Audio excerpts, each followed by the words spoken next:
All right, this is both hilarious and kind of awesome, to be honest with you. Angel Reese traded to the Atlanta Dream. Of course, remember last year, it was 5 meetings between the Sky and the Fever trying to milk that rivalry. Didn't really materialize because of injury and other circumstances. Reese and Clark were only on the floor for the season. Angel Reese traded to the Atlanta Dream. And just like that, the WNBA schedule suddenly got a whole lot more interesting. 4 matchups between Reese's new team and Caitlin Clark's Indiana Fever. Same number of meetings they get with the New York Liberty. The league didn't plan this, but they're about to capitalize on it. Last year, not to mention that interaction that Clark and Ryan Howard had. So, it's a lot of fun, to be quite frank, when you look at it. And I know people are like, Kathy, that's what this post said it was captioned as. But you can see they play for the first time on June 4th, then June 18th, as well as June 20th. That's a back-to-back, not back-to-back games, but back-to-back matchups between the two opponents, not back-to-back nights, I mean. And then August 16th. June 4th, June 18th, June 20th, and August 16th. Those are the dates circled on every WNBA fan's calendar right now. But here's what makes this different from last season's manufactured Chicago Sky rivalry. The Dream are actually good. They knocked Indiana out would have been a legitimate threat if the Fever hadn't upset them in last year's playoffs. This isn't 5 meetings with a bottom feeder team. This is a legitimate competitive rivalry with actual playoff implications. Last year, that exchange between Clark and Ryan Howard that led to the viral Caitlin Clark face meme, Ryan Howard playing some physical defense, Caitlin getting a little frustrated by it, a little shove there from Howard, and Caitlin was trying to tell her, look, I'm not going to back down. Really? I'm not afraid of you or something she said like that, remember? And then that one image became a lasting thing that Clark even made fun of herself about afterwards when she was on the podcast with Sue Bird. And remember that moment? Ryan Howard playing physical defense, Caitlin getting visibly frustrated, that little shove, and then Clark's face. That expression became a meme. She even laughed about it later on the podcast with Sue Bird and Megan Rapinoe.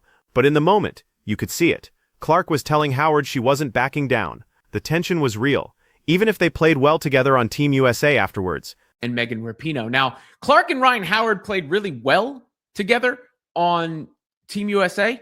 I'm not, sitting here saying they hate each other or anything like that. They played great together. Clark and Reese played very well together with USA basketball as well. But we know there's a history between Clark and Reese. And of course, there's a history now between the Dream and the Indiana Fever. And that's the thing about professional athletes. They can compartmentalize. Clark and Howard were teammates for USA basketball. Clark and Reese dominated together in international play. They're professionals who can put team success first when it matters. But when they're wearing different jerseys in WNBA games that actually count in the standings, that competitive fire comes back. The history doesn't disappear just because they smiled for a Team USA photo. Indiana, and they may expose some needs for the Fever. They have a lot of size, does Atlanta. The Fever do not have that much size. Now, we'll see how the Atlanta roster shakes up because free agency, a lot could move, a lot could change here.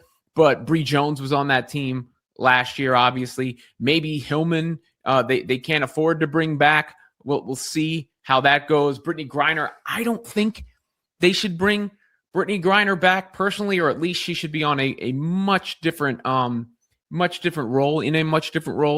more of a bench role this year for Atlanta if she is. Now let's talk about matchups, because this is where Atlanta could expose some real problems for Indiana. The Dream have size everywhere. Bree Jones was on that roster last season, potentially Métis Hillman if they can afford to bring her back. Even Brittany Griner, though she should be coming off the bench at this point in her career, not starting. Combine Jones with Reese on the boards, add Ryan Howard's length on the perimeter, and Alicia Gray's outside shooting. That's a big, physical, well-rounded team. Dream team. Now, when you look at the Dream team, you look at the Fever, Dantas is big, but I doubt she's back. Aaliyah Boston is really the only true big that is playable in major roles for Indiana. They beat you with their offense and their speed and their ability to get up and down the floor and their versatility.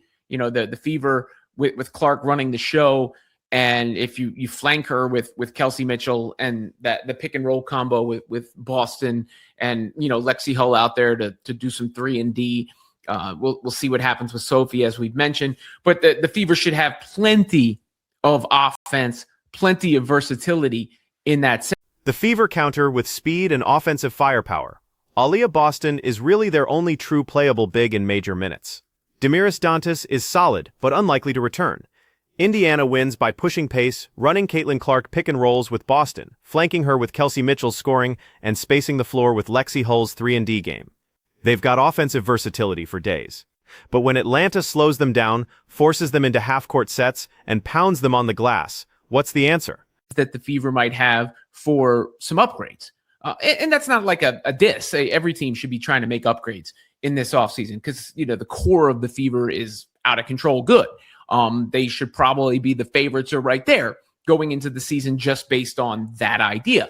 But I've mentioned a backup point guard for Caitlin Clark. That's not the size aspect of it, but that's, I think, an important add for Indiana to make, or at least an important decision for them to make if the ad turns out to be. Every contender needs to address weaknesses in the offseason. The Fever's core is championship caliber. They should probably be favorites or right there in the conversation just based on Caitlin Clark's trajectory alone. But 3 specific needs stand out. A legitimate backup point guard who can run the offense when Clark sits, a stretch big who can space the floor, especially after losing Chloe Bibby in the expansion draft, and overall frontcourt depth to handle teams exactly like Atlanta. Be keeping Ari McDonald or keeping Odyssey Sims. Then there's the stretch big factor. Chloe Bibby was taken in the expansion draft. The Fever haven't really had that. They've needed that. So a stretch big idea. I mean, if you could solve both, that is amazing, right? In the same situation. And then some size overall up and down the roster. That is, in the front court. They lack depth in the front court. And that is something I think that Amber Cox and company should address before the season actually commences. The decision about Erica Wheeler or Odyssey Sims matters more than people realize. Can either of them be that backup point guard, or does Amber Cox need to make an external move? And the stretch big question is critical. Indiana hasn't had that player who can pull opposing centers away from the basket while still protecting the rim on defense. If they could find someone who solves both problems, a big guard who can handle the ball and a versatile 4 who can shoot, that transforms their roster construction completely. They start the season with Paige Beckers and the Dallas Wings. That game is on May 9th. That first game against the Dream is on June 4th, as I showed you. And I think it's funny. I think the first preseason matchup for the Dream is actually against the Chicago Sky. That's an interesting one too. So it's going to be fun. I mean, the WNBA season just got a lot more fun. The Fever open their season May 9th against Paige Beckers and the Dallas Wings. That's the storyline everyone will watch. The number 1 overall pick versus the player who should have been the number 1 pick in a different draft year. But that first Dream matchup on June 4th, that's when the new rivalry officially begins. And Atlanta's first preseason game is against the Chicago Sky. Angel Reese facing her old team before she ever faces Caitlin Clark. The narrative writes itself. And when it comes to the Reese and Clark thing, of course it's been overblown to a sense, but there's substance to it. And the Sky sucked. The Sky sucked. So you take a team like the Fever and now put them against a team like the Dream, and all of a sudden that's got more steam. It's fresh. It's a new thing. It's not the same old thing beaten to death, but the Fever just running all over the Chicago Sky. So that is a new wrinkle to the entire situation. And the Clark-Reese dynamic has been overblown by casual fans and media looking for drama. But there's substance underneath the noise. These are 2 generational talents who've been compared to each other since college. They've competed for awards, for attention, for recognition as the face of women's basketball. That competition is real, even if the personal animosity is exaggerated. And now, they're both on playoff teams in the same conference with 4 guaranteed meetings every season. again, with Atlanta and Indiana playing in the playoffs last year. If you're the Dream, you got to be hungry to get back at the Fever. So with or without the involvement of Angel Reese, that's probably something that would have had a little extra emphasis to it. But now, you're going to see that game get prominent placement, get a lot of talking about, and it's just another storyline to be digested heading into a WNBA season that should be full. Last year's Chicago Sky situation was frustrating for everyone involved. The Sky were terrible, so those 5 Fever Sky matchups became blowouts more often than competitive games. The league tried to manufacture a rivalry, scheduled all those meetings, and then injuries and poor roster construction killed any real drama. Angel Reese and Caitlin Clark were only on the floor together for the season opener. The rest was just the Fever running over an undermanned Chicago team. All of them now. Boy, we were starving, right? We were starving for a minute there in the CBA. Is there going to be a season? What's going on here?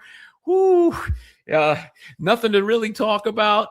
And now we're being fed, and we're going to be fed more fast. It's not a fast anymore. It was a fast. Now we're going to be feasting quite fast, and we will see frequent matchups between Angel Reese and her new team, the Atlanta Dream, and Caitlin Clark and the Indiana Fever. This Atlanta situation is completely different. Fresh matchup, new context, and most importantly, actual competitive balance. The Dream should be hungry after that playoff loss to Indiana last season. That was an upset at the time. The Fever were injury-riddled, barely limped into the postseason, and still eliminated a Dream team that had higher expectations. If you're Atlanta, you remember that. You want revenge. And now you've added one of the league's best rebounders and most marketable stars to make it happen. So, buckle up, everybody.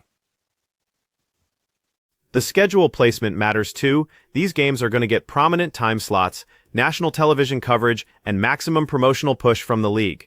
The WNBA was starving for storylines during that CBA negotiation period. Nothing to talk about, uncertainty about whether there'd even be a season, fans getting restless. And then suddenly, boom.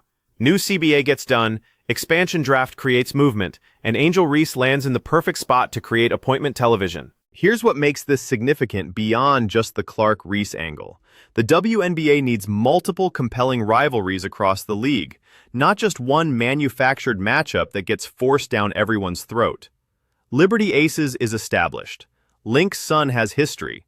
But the league needs fresh blood, new storylines, and younger stars carrying marquee games. Fever Dream can be that if both teams stay healthy and competitive throughout the season. Atlanta presents a genuine stylistic challenge that could exploit Indiana's weaknesses. The Fever haven't proven they can consistently beat big, physical teams that control the glass and slow down the pace. Boston is excellent, but she's one player. When teams like Atlanta or Las Vegas or New York throw multiple bigs at them, rotate fresh bodies, and make Indiana work in the half-court, that's when we see what this roster is really made of. The Dream's potential starting lineup could feature Ryan Howard, Alicia Gray, Angel Reese, Bree Jones, and either a returning piece or a new addition at the point. That's size at every position. That's length that can switch defensively. That's rebounding that can dominate the glass on both ends. And if they add the right point guard in free agency or through trade, someone who can distribute and defend, they're a legitimate top 4 seed in the Eastern Conference. Indiana counters with arguably the best player in the world right now. Caitlin Clark's development from rookie sensation to MVP candidate has been remarkable. She's not just scoring and assisting, she's controlling games, making everyone around her better, and elevating the Fever's ceiling to championship level. But basketball is still a team sport, and if Atlanta can neutralize Boston, force Clark to beat them with contested jumpers, and dominate the boards, they've got a blueprint. Those 4 meetings are going to reveal a lot about both teams. June 4th is the introduction. Both teams will still be figuring out rotations, testing lineups, dealing with early season chemistry issues. June 18th and 20th are back-to-back matchups within 2 days. That's where things get interesting. Adjustments from the first game, potential chippy play, fatigue factors. And then August 16th is the late season meeting when playoff positioning might be on the line. Think about the position this puts both franchises in. Indiana needs to prove they're not just a regular season team that fades in the playoffs. They've got the star power, but can they win when the game slows down and gets physical? Atlanta needs to prove they're not just a good team that underperforms in big moments. They've got the talent, but can they execute when the pressure is on and the national audience is watching? The media coverage is going to be relentless. Every interaction between Clark and Reese will be analyzed. Every hard foul will be scrutinized. Every post-game comment will be dissected for hidden meaning. And honestly, that's exactly what the WNBA needs right now. Not manufactured drama, but genuine competitive fire between talented teams with contrasting styles and real stakes. Watch how the coaching matchup plays out too. Christie sides for Indiana versus whoever Atlanta has on the sideline.